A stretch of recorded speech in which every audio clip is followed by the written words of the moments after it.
வணக்கம். கொற்றவை அப்படிங்கிற தெய்வத்தை எல்லாரும் கேள்விப்பட்டிருப்பீங்க. கொற்றவை யாரு? கொற்றவை அப்படிங்கிற வார்த்தை என்ன சொல்லுது அப்படின்னு பார்ப்போமா? கொற்றவை அத கொட்டும் அவ்வை அப்படின்னு சொல்லலாம். கொட்டமடிக்கும் அவ்வை. கொட்டமடிக்கிறதுனா கொட்டடிக்கிற அவ்வை அப்படின்னு சொல்லலாமா? பறைச்சுன்னு சொல்லலாமா? எல்லாரும் கொட்டடிக்கிறவங்க மேல அடிக்கிறவங்கள பறைச்சுன்னு தானே சொல்றாங்க. அப்போ பறைச்சுன்னு சொல்லலாமா? சொல்லலாம். கொற்றவை யாரு? பறைச்சுதான். பறைச்சு அப்படின்னா சூரியன். அது வட்ட வடிவமாக இருக்கு. அந்த வட்ட வடிவத்தை தான் மேளம்னு சொல்றோம், மகுடம்னு சொல்றோம். இது எல்லாமே அதைத்தான் குறிக்கும். பண்டாரம்னு சொல்றோம். பண்டைய ஆரம், பழைய வட்டம் அப்படின்னு சொல்லி அதாவது ஆரம்ப காலத்துல மனிதன் கண்ட வட்டம் அப்படிங்கிறது தான் அதனுடைய அர்த்தம். இப்போ கொற்றவை அப்படின்னா யாரு அப்படின்னா ஆதி காலத்துல மனிதன் வணங்குன தெய்வம். அது எதை? சூரியனைத்தான் ஆதி காலத்துல வணங்குனாங்க. அந்த சூரியன் தான் கொற்றவை.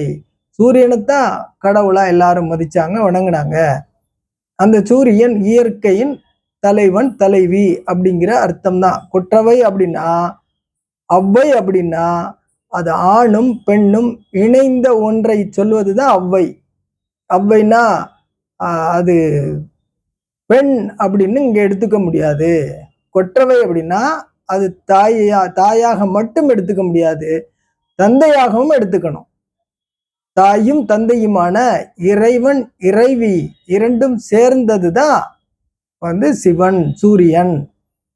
அந்த சூரியன் தான் எல்லாத்துக்கும் தலை. இந்த சூரிய குடும்பத்துக்கு தலை. அப்போ அதுதான் கொற்றவை. அப்போ அவன் தான் இடி இடிக்க வைக்கிறான், மழையா கொட்ட வைக்கிறான், நிலச்சரிவாக சரிய வைக்கிறான், மழை வெள்ளமாக ஓட வைக்கிறான். இது எல்லாமே மனிதர்களுக்கும் பல உயிர்களுக்கும் ஆபத்தை ஏற்படுத்தக்கூடிய ஒரு இயற்கையின் சீற்றம். அதை நடத்துறது யாரு அப்படின்னா அந்த தலைவன், அந்த இறைவன். அவனுக்கு கோபம் வந்துருச்சுன்னா அப்படி பண்ணுவான் அப்படிங்கிறது இந்த மக்களுடைய நம்பிக்கை. ஆதிகால மக்களுடைய நம்பிக்கை. இறைவனுக்கு கோபம் வந்துருச்சுன்னா இந்த இயற்கையை தான் ஆதி காலத்துல வணங்கிக்கிட்டு இருந்தாங்க, இறைவனா வணங்கிக்கிட்டு இருந்தாங்க. அதனுடைய தலைமையாக யாரை வச்சாங்கன்னா சூரியனை. இப்போ சூரியன் தான் தலைமை.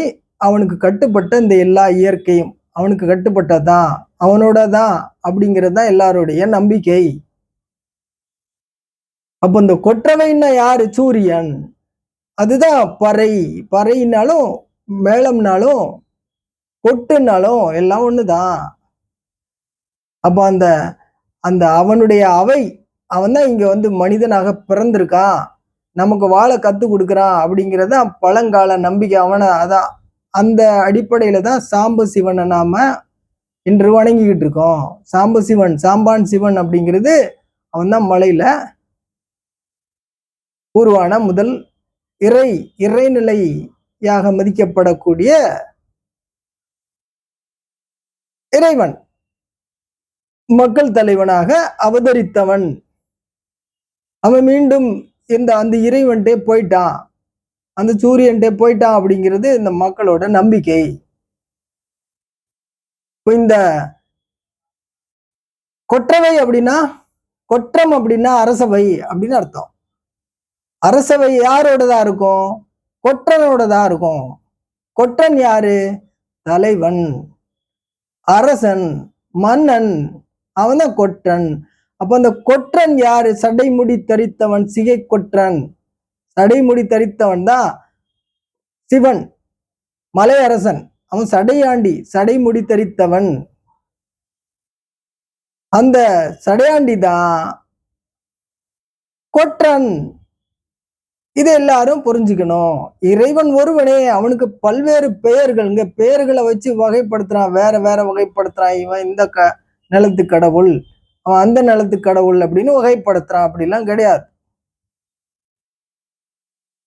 இறைவன் ஒருவன் தான். சூரிய ஒளி எல்லா நேரத்துக்கும் கிடைக்கும்.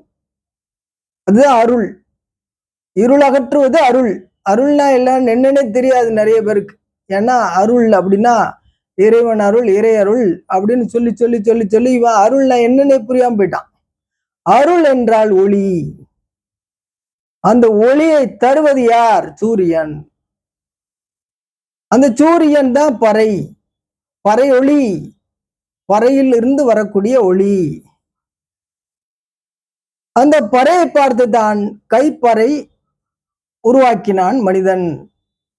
அதே மாதிரியான வட்ட வடிவமாக உருவாக்கினான்.